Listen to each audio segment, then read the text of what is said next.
Oke, di video ketiga ini sekarang saya akan menjelaskan tentang if dan switch case, for, while, do while, break, continue, label, dan lalu try catch dan finally. Pertama, kita akan menjelaskan tentang selection.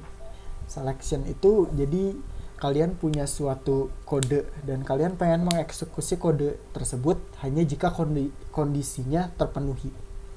Di dalam Java terdapat dua jenis selection, yaitu if, else, dan switch case. Untuk lebih jelasnya, mari kita langsung saja praktekkan di Java. Pertama, saya akan menjelaskan if else.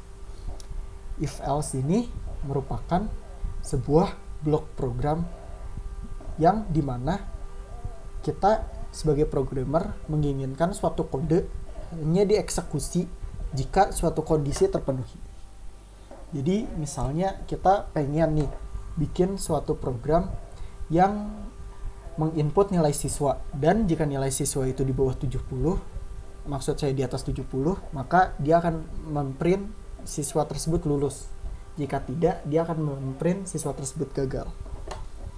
Pertama, kita deklarasikan dulu variabel nilai untuk menampung nilainya.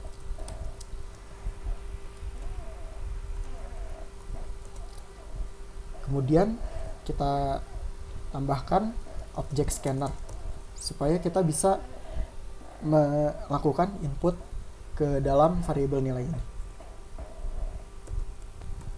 Lalu kita tambahkan fungsi untuk menambahkan nilai.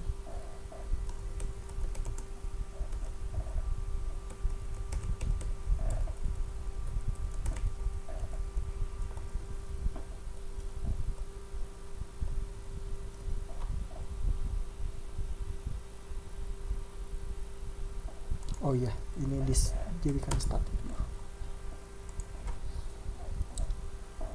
Oke, udah kayak gini, baru kita membuat statement if dan else. Jadi seperti namanya if, atau diartikan ke Indonesia jika, kemudian kurung buka kurung tutup. Nah, di dalam kurung buka kurung tutup ini kondisi yang kita inginkan. Jadi jika nilai nya lebih besar atau sama dengan 70, jadi jika nilai yang telah diterima value-nya itu lebih besar atau dia itu 70, maka kita akan melakukan eksekusi. Jadi di dalam kurung kurawal ini kita akan melakukan eksekusi kode yang kita mau. Untuk contoh ini saya akan melakukan print biasa siswa lulus. Lalu kalian bisa saja menjalankan if statement hanya seperti ini saja. Kalau misalnya if statementnya cuman kayak gini, kalau saya input 70, maka dia akan jalan. Tapi misalnya saya input nilai lain, misalnya 10, yang nilai ini tuh lebih kecil dari 70, maka dia hanya akan berhenti, karena dia hanya akan melakukan eksekusi print ini hanya jika nilainya di atas 70. Terus misalnya kita pengen di bawah 70 gimana? Ada dua cara. Pertama tuh menggunakan else if. Nah, else if ini apa? Else if ini digunakan jika misalnya kondisi di atasnya else if ini ternyata tidak terpenuhi dan kita ingin menambahkan kondisi lain. Misalnya nilai ada di atas 65.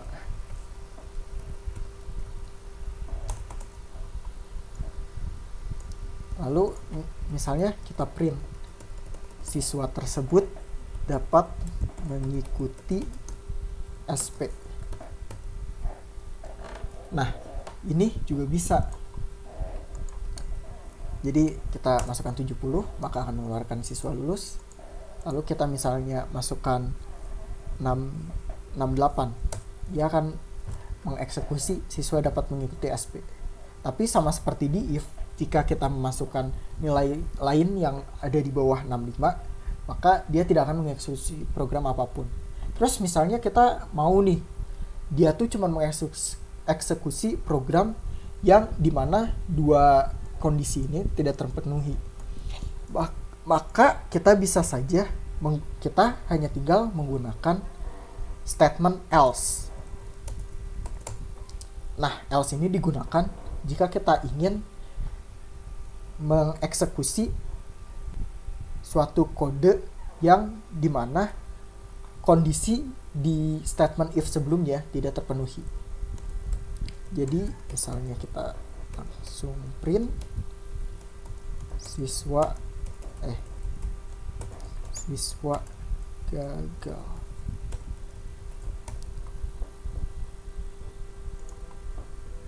Lalu kita masukkan 10 dan outputnya muncul.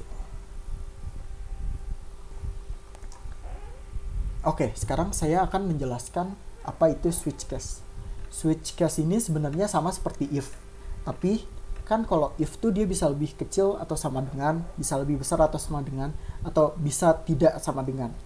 Kalau switch case, dia hanya akan menerima jika nilai tersebut sama dengan dari nilai yang kita masukkan kondisinya. Untuk menggunakan fungsi ini, pertama kita akan mengetikkan switch. Kemudian kurung buka kurung tutup. Di dalam kurung buka kurung tutup ini adalah variabel yang menyimpan nilai dari value yang kita mau lihat value-nya berapa. Jadi dalam kasus ini adalah nilai. Setelah itu kita masukkan case. Setelah case, nilai yang kita mau. Jadi misalnya nilainya 90. Nah, kemudian titik 2 dan di bawahnya kita akan tuliskan kode apa yang akan dieksekusi jika nilainya sama dengan 90. Misalnya kita mau mengeksekusi nilai siswa dalam alfabet.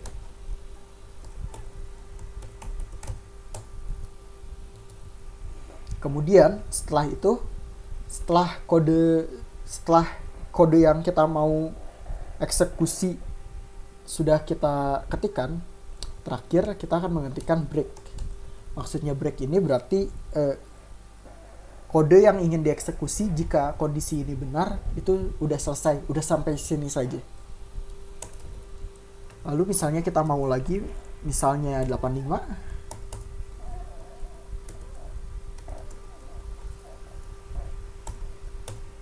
Nah, terus kalau misalnya di if kan ada else. Nah, kalau di switch case apa nih? Gimana caranya kita pengen mengeksekusi kode jika kondisi di atas itu salah? Kita pakai default.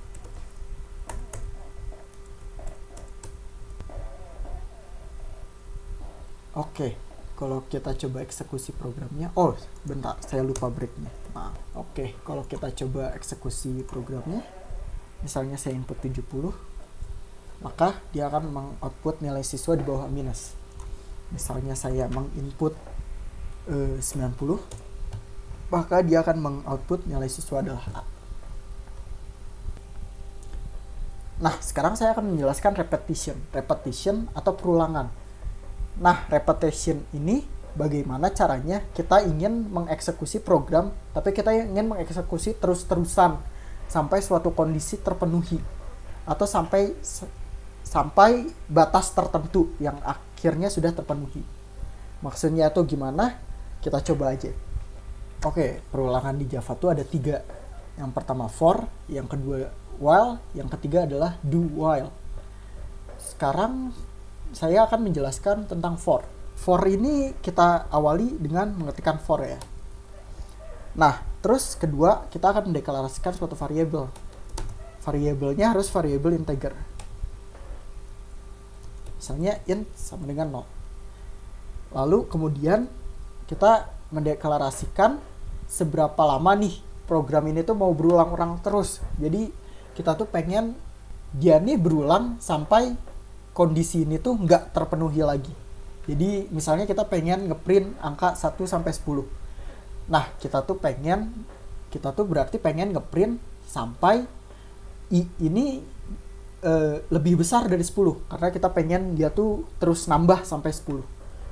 Berarti i lebih kecil, jadi selama i lebih kecil dari 10.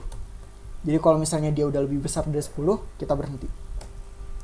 Kemudian yang ketiga adalah kita i ini setelah perulangan sekali selesai, kita mau i ini diapain nih? Kita mau ditambah atau mau dikurang? Karena kita pengen i-nya tambah-tambah terus, kita tambah. Kalau misalnya kalian pengen i-nya dikurang-kurang terus nih, misalnya kayak kalian pengen bikin si i-nya ngeprint dari 0 sampai minus 10, kalian bisa aja tinggal i-nya ditambahin min saja. Kemudian kurung kurawal. Nah, di dalam kurung kurawal ini adalah kode yang kalian pengen eksekusi berulang-ulang kali. Misalnya saya ingin mengeksekusi sekarang i-nya udah di mana nih. Kita langsung saja.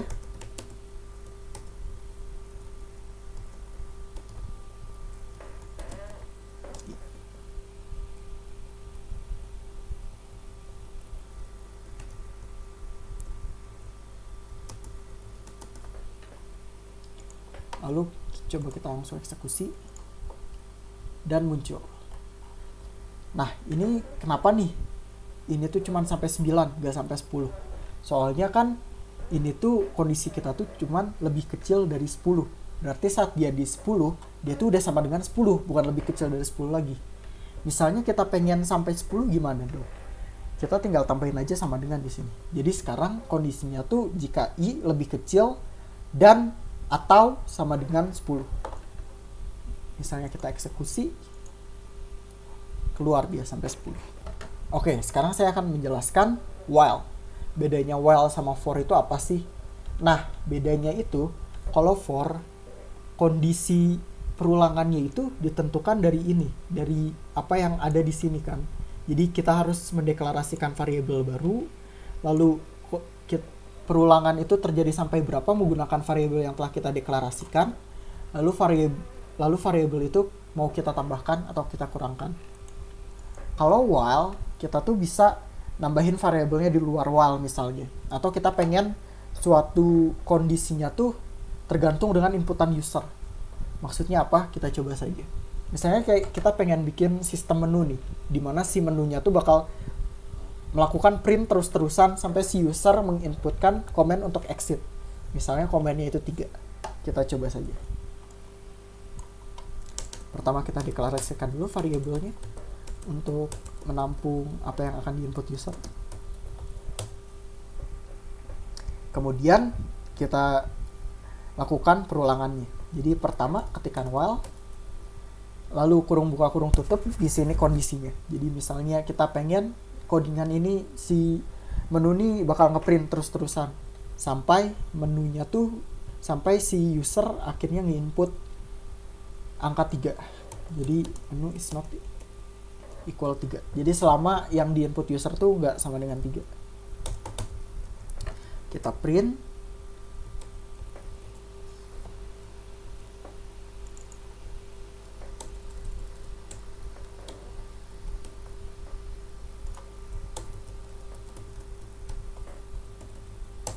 Terus kita masukkan buat inputan user.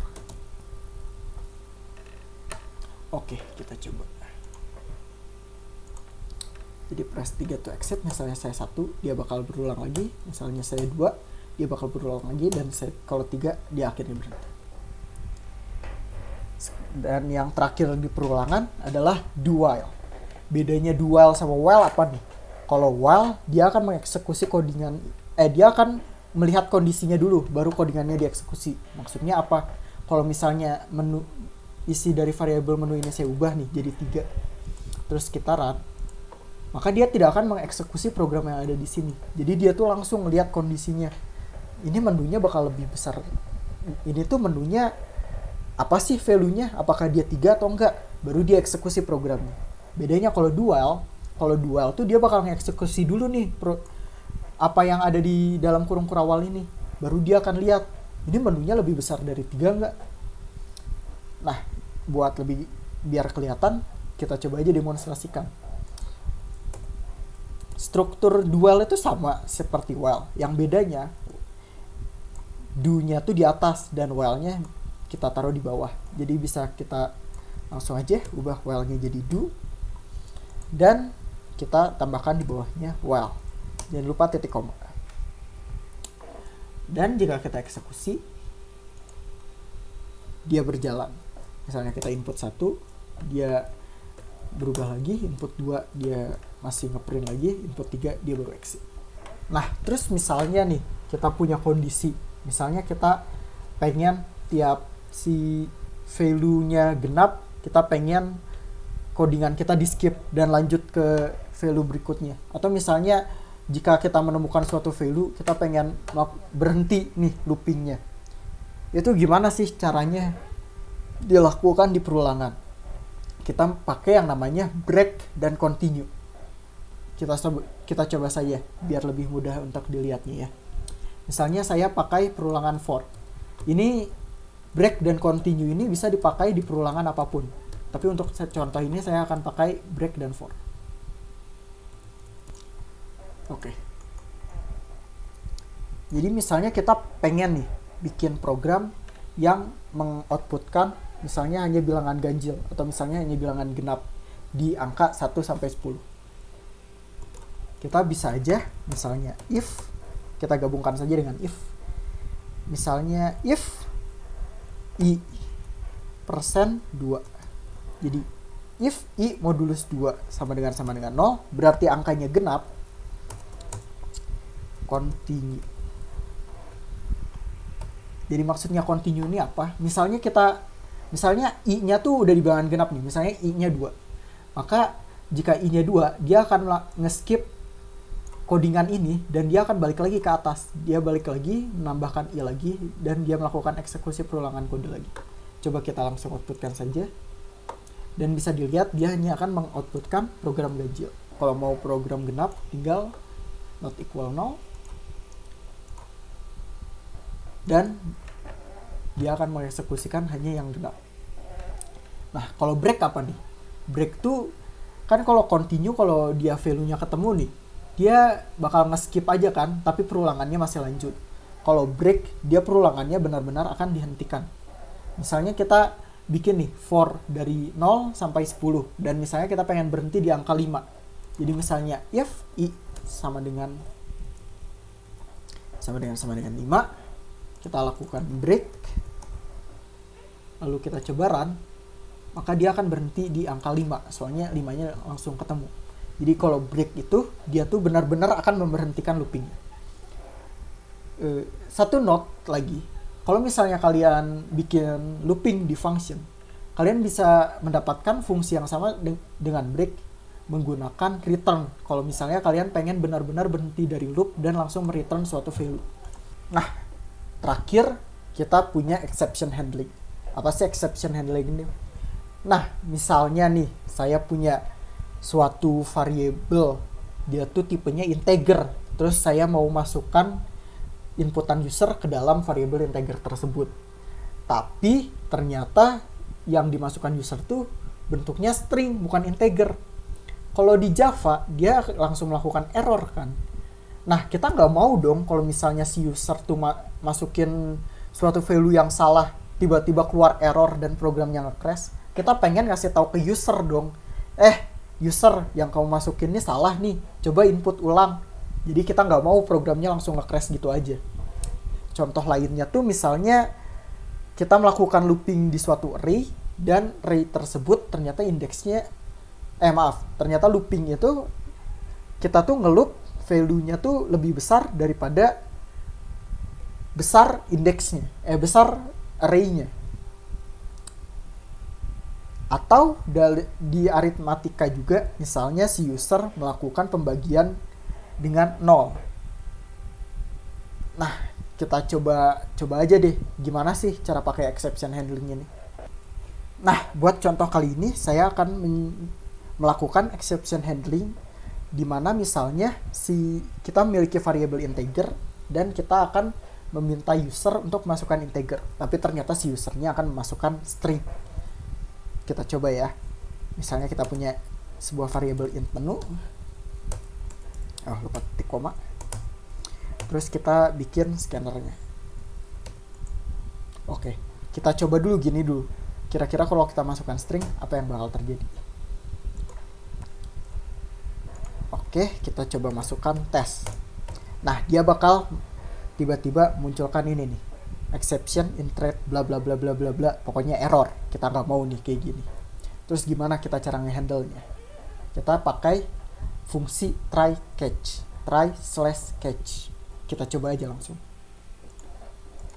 Nah, pertama kita lakukan try. Try ini maksudnya kita akan mencoba sesuatu. Apa sih yang mau kita coba di dalam sini? Jadi yang mau kita coba adalah mendapatkan inputan user. Kedua adalah catch. Catch ini jadi kalau misalnya didapetin nih, misalnya terjadi error, apa error yang kita mau dapetin? Kan kita pengen si ini tuh tipe datanya benar atau enggak sih? Nah, di dalam kurung buka kurung tutup yang ada di catch ini, kita pasang error apa yang mau kita tangkap. Kalau kalian nggak tahu error apa yang mau kalian tangkap, kalian bisa lihat nih di error yang sebelum kalian kasih try catch ini. Kan di sini ada java.util.input mismatch exception. Kalian copy aja nih yang input mismatch exception nih. Jadi bisa kalian copy, kalian paste. Kemudian suatu nama variabel, misalnya b.